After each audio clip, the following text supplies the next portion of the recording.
Hi everyone, welcome to Newcastle Fans TV. I'm Will Dixon, Adam Armstrong and Aleksandar Mitrovic. We'll start with Mitrovic because wasn't played under Rafa. A whole thing about he doesn't trust him. Even when we went through a completely barren spell where neither Hossley or Gale scored. And he's been farmed out to Fulham and he's been absolutely lighting up that league. I'm a fan of Mitrovic. I've gone on record and said that. Two things is he can score goals if he's playing. We've seen that with Serbia. And yes, he's not playing against Manchester United and Arsenal when he's playing for Serbia. He's playing against sides that are on a similar kind of level in his qualifying group. However, he scores goals if you give him service. He's gone to Fulham. He's done exactly the same thing. Fulham play with high-speed wingers. You've got Sessegnon if he's playing left-back or left wing. And you've got Cabano and whoever on that other side, Pazion. And then you get crosses in. He's on the end of that's what he thrives on.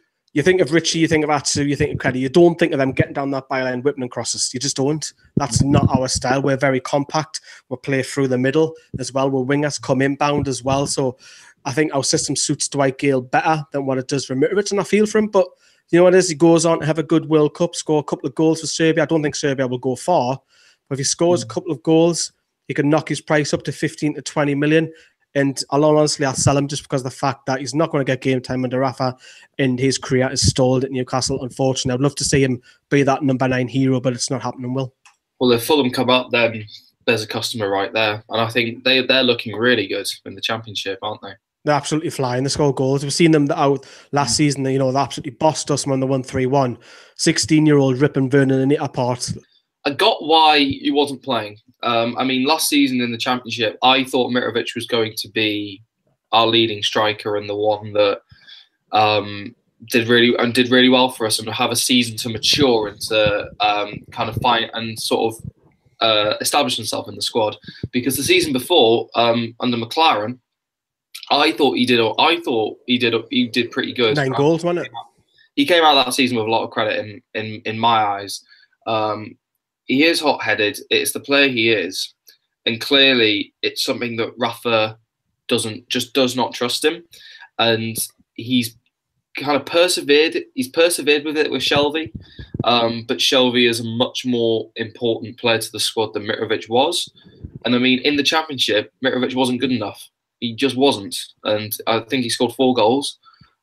He scored less than Daryl Murphy, and I mean, if I had £1 for every time that Mitrovic missed a chance, I'd be a millionaire, frankly. I think what didn't help Mitrovic is getting sent off when we went down. We beat Spurs 5-1.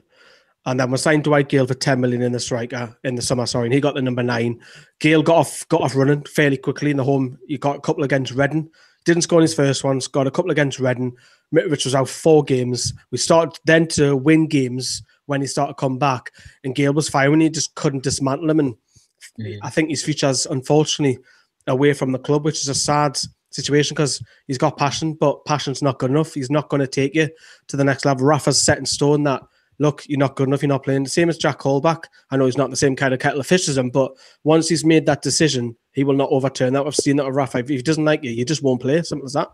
Exactly. I mean, you've just kind of got to... got to accept that. The other one is Adam Armstrong, and I think we'll talk a bit more about like under 23s as well, because a lot's come out about them recently. Obviously, we had the game against Sunderland, and then only a couple of days afterwards, we learned that 15 of them are getting released. Well, the players it's players who are out of contract in the summer, because a few people have messaged me saying, "Oh, you can't release Victor Fernandez and this kind of stuff." I'm like, no. It's players who are out of contract in the summer. But if you look at that list of the people who are going to be free agents, unfortunately, there's a lot of them who are just not good enough. And I have to agree with that list that the Chronicle have reported. Cal Roberts and Luke Charman are the only 2 I would personally keep on from that list. You talk about Yassan Ben Almani as well. He can't even get in that first 11 on a regular basis for the 23s. So in his career, what happens to him next? He'll probably drop down the divisions. But so those 2, Charman and Roberts. I mean, Roberts scores goals. Charman does as well. Those 2 will be kept on. In the 23s is a sad situation because we've got the investigation with Peter Bielsa, which hasn't even, concluded. It looks like that's not going to be done till the end of the year. We're struggling in the league. The under 23s and tatters. Although on the bright side, we're absolutely flying in all the cups. We can still, ironically, win the treble, which is mad. That's absolutely mad. And a lot of them are not good enough, unfortunately. Well, it's Newcastle's academy. I mean, it used to be famous about how the Northeast was, it was a brilliant place to find a player who can play football. And I mean, some of the players that in the academy that I'm hearing the most noise about, one of them, what's his name, Mo Sangra. I don't even.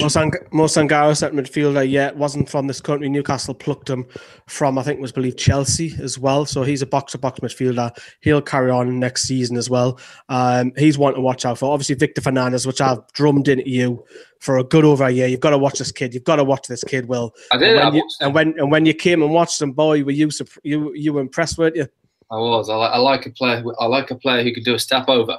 He's the one who I've got. Dan Ball. All you can talk about like Dan Ball is and all the players, Freddie Woodman, etc. But the current cropper right there, right now, is Victor Fernandez for me. He is the next one that'll get people off your seats. He's raw, and I'll just love Rafa to chuck him into some League Cup games next year and just go at defenders. He's not scared, and if he doesn't get past you, he'll try again. He'll get back up. He'll try again. He's lightweight, and he's one to watch. And put my neck on the line, saying he will be future star for someone if it's not us. Go on. So moving back into like Armstrong, especially because I want to talk about how our academy is doing in terms of producing players for the first team, which is what it's meant to be doing.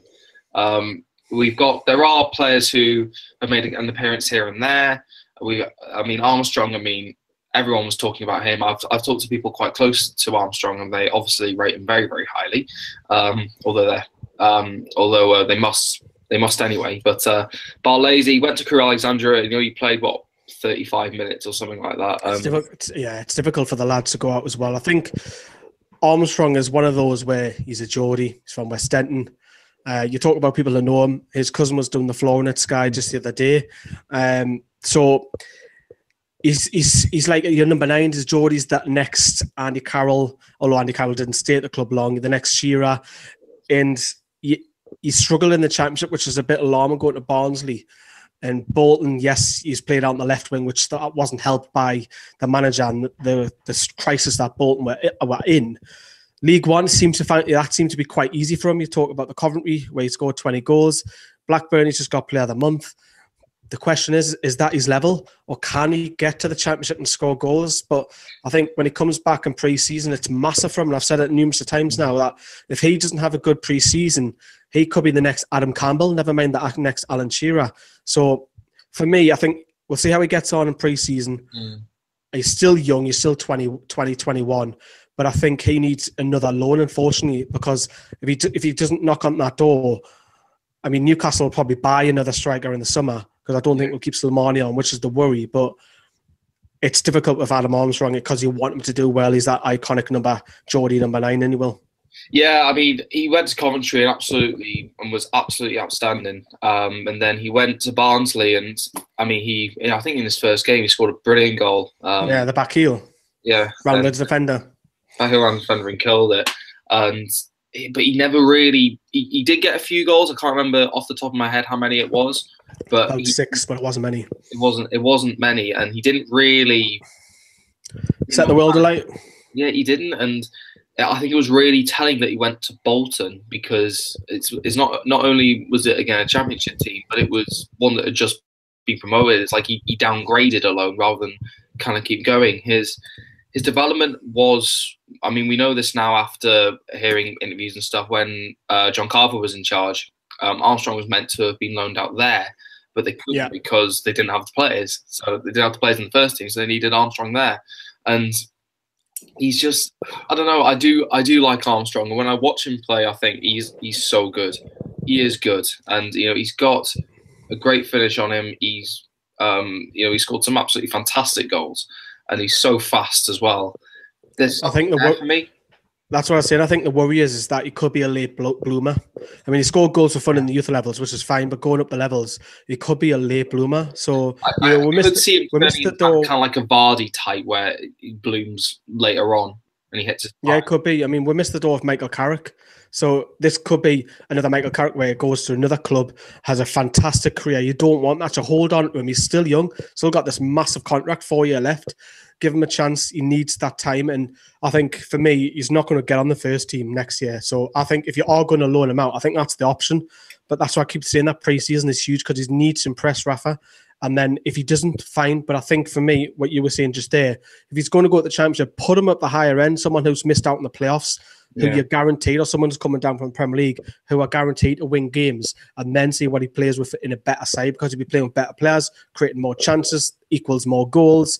That's just the natural thing to do, I would say, Will. I would send him to like a Leeds or someone. I would send him to not only a higher end Championship club, but quite a big club like a Leeds, because, you know, again, sort of coping with pressure and having a sort of a big spotlight on him.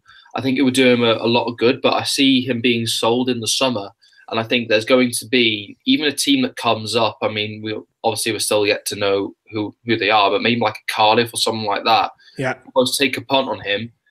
Play him in the Premier League, he does fantastically, and then get to move to some other club, and we're all just like, well, we missed out, didn't we? Well, he's part of that England under 20 that won the World Cup with Freddie Woodman. Freddie Woodman's now got it in that under 21s, which is that next level, but Armstrong hasn't.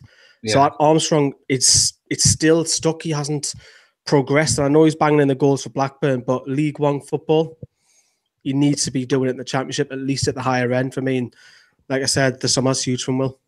Do you think Freddie Woodman will be part of our squad next year?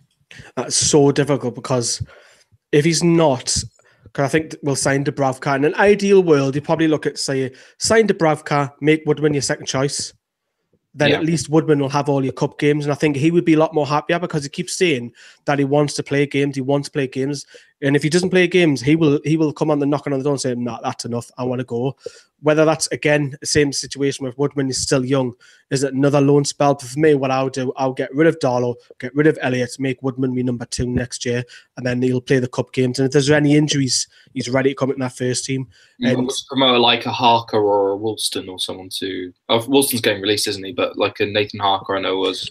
Yeah, for one of them to move them up. But for me, I would put Woodman second choice now, because he needs to be pushing into that first team and being number 1. I know he had a difficult debut against Luton, but you've got to learn from your mistakes. And I think chuck him in the deep end. I think the pressure. Look, 52,000 fans. You know, it's never going to be easy. But I think the pressure got to him a bit. I mean, we saw there were a couple of times where we were thinking, okay, especially the goal. Yeah, he was all over the place for the goal, wasn't he? Mm-hmm. But you know, it's just a confidence thing. He's at Aberdeen now, and that is a big club in Scotland. He does have the potential. He's so young. Goalkeepers also, it's an interesting one, because goalkeepers can go well into their late 30s. I mean, Buffon's 40 now, isn't he? Yeah. So again, Woodman could be a late bloomer. So he could be. You know, hang on to him. See. But there are other ones as well, which I'm sort of almost hopeful for, but I don't see much coming along. Like I know you talked about Longstaff. Yeah, he's done. From what I know, he's been pretty good for Blackpool. But there's another one, Longstaff, again for him next year. He needs to go. I don't think he'll get in the first team. I think he needs to then go in the Championship, because he's done it in Kilmarnock. He's done a few goals from midfield for Blackpool. The natural progression for him now is the Championship. Can he do for a Championship side? Because sooner or later, they're going to be a cut-off point for the likes of Armstrong, Woodman, Longstaff, Barleza, even Victor Fernandez to some extent. There's going to be at some point where it says, "No, you're not good enough." And I think you've got to help these lads to try and, even if it's loan spell after loan spell after loan spell. Look at Harry Kane. How long did it take? I'm not saying that these are going to turn into Harry Kane, but he's an example of Tottenham holding on to a local lad to the latest possibility opportunity. And Tim Sherwood said, "Go on, get yourself on, son. I'll give you a start," and then all start from there. So I think you've just got to hang out the most important ones. I can understand releasing some of them players on the list I was saying earlier on, because for me, they're not good enough. But the other guys I've touched upon, they've showed promise, mixing it when going out on loan, mixing it in the fringe of the first team, doing well in the 23s. They're a higher profile, and they've got to be kept longer for me. Yeah, there are a couple. I mean, there are a couple more. We could keep going. I mean, there's like Gilead. I know there were big things expected of him, but he kind of went to Bradford and he's just sort of stayed there. But Carl Roberts, again, I've heard great things. Brilliant free kick against Sunderland. But again, I'm not seeing the progress, and I'm not seeing players coming out of the academy. I mean, Rafa's never been a manager who's known for bringing these players through. It could be this is going to sound wrong, but it could be a good thing for Peter Bielsa to be under investigation, Because if he comes out and he's found guilty, which I hope he isn't, of course not, he's a legend in the club, but it can wipe him out the club if he is guilty, because I've got no time for that. It could be a whole restructure if that takeover comes in. We'll have new money chucked at it. It could be the new Manchester City's academy, very similar. You way with plough money and new coaching. Rafa he's allowed to bring his own staff in and stuff like that. But it's something that Newcastle can target and dip into, because we've just left it aside. Really, we've never really. I mean, Kevin Keegan abandoned the youth setup. It was Kenny Dalglish who brought it back, and it's never, for 20 odd years, it just never really been looked at properly. You had the odd one or two likes of Andy Carroll and Paul Dummer come through, but the quality in the Northeast, it is there. You're talking, you're going all the way up to Scotland, all the way down to probably Durham. That is our attachment rate. And yes, and our kids are playing more on computer games and stuff like that. But you know how many kids are amongst there that you can pick and choose from? There's absolutely thousands. And you've just got to nurture them. And I think that comes down to the training as well, going down under 10s, under 11s, under 12s. I think Celestine Babayaro's kids in the under 9s, under 10s, because Rafa plucked them. Do you know when they done the training camp last year? That one-day open event? He was like, whoa, who's his kids? So they've signed him up. So there is talent out there. You've just got to spot them and nurture them. And I just think that even in the youth football at the club, it's poor. It's really poor all the way down.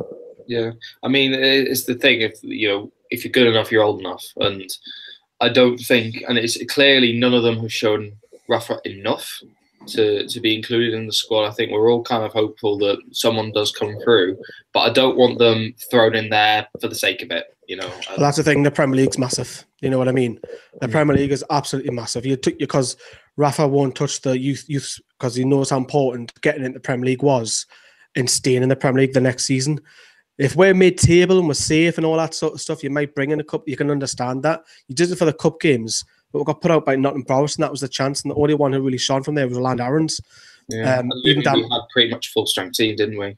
Yeah, we had Dan Barlaser started. He struggled, unfortunately. I know he's a friend of us on Twitter and that, but some of the under-23s, Jamie Sterry was poor that game, and he had his massive chance. So there's several of them that you could talk about, and it's a sad situation at the club at the minute. Yeah, let's hope we win some cups though with the under-23s. That'd be good, wouldn't it? Well, we've got a chance. We're in for 3. It's Porto that we're facing there. Well, we've got Porto in the semis of the International Cup. We're in the quarterfinals of the Premier League Cup, and we're in the final of the Northumberland Senior Cup, where we'll play Morpeth in the final as well. So there is a chance, ironically without Peter Beardsley. So that'd be interesting. Brilliant. Well, Lee, it's been a pleasure as always. Thank you very much for having me on, kind of. I don't quite know how that works, but okay. So everyone, please subscribe to Newcastle Fans TV. Please like the video, leave your comments. What are your thoughts on the topics we've talked about?